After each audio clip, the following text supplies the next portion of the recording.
একটা ভিডিও করছি। হ্যাঁ ঠিক আছে বল। বলছি এখানে একা একা বসে তুমি কি করছো? এই বসে ফোন দেখছি, কি করবো? বলছি যে তুমি এখন তোমার একটা যে কোনো বন্ধুকে মানে তোমার ফেভারিট বন্ধু বা বেস্ট ফ্রেন্ড বা যাকেই হোক তুমি কল করে বলো যে ভাই আমি এখন বিরাট বিপদে পড়ে গেছি, তো একটু তাড়াতাড়ি আয়, এরকম বলো। দিয়ে কি তোমার কাছে কি বন্ধু আসবে না আসবে না তোমার কি মনে হয়? তোমার কি মনে হয় আসবে? অবশ্যই আসবে আমার মনে হয়। আসবে? হ্যাঁ তো ঠিক আছে, তাহলে তুমি একটা কোনো বন্ধুকে তোমার কল করো, ঠিক আছে বল। কল করে লাউডে দাও, ঠিক আছে? আচ্ছা ঠিক আছে। দেখি আসলে কি হয়। রিং করছে। হ্যালো, হ্যাঁ বল। কোথায় আছিস রে ভাই? তো বাড়িতে। বলছি আমি ওই সাকুর কাছে আছি, একটু বিপদে পড়ে গেছি, একটু আয় তো তাড়াতাড়ি। তো আছিস কোথায়? স্বাগতে? হ্যাঁ সাকুতে আছি, তাড়াতাড়ি।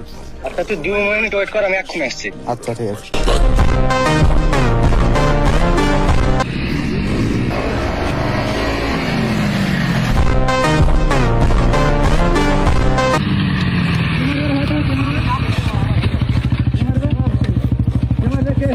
এ কি ব্যাপার ভাই, এরা কারা কারা? এটাই তো আমার বন্ধু, আরে ভাই একটা ভিডিও শুট করছিলাম।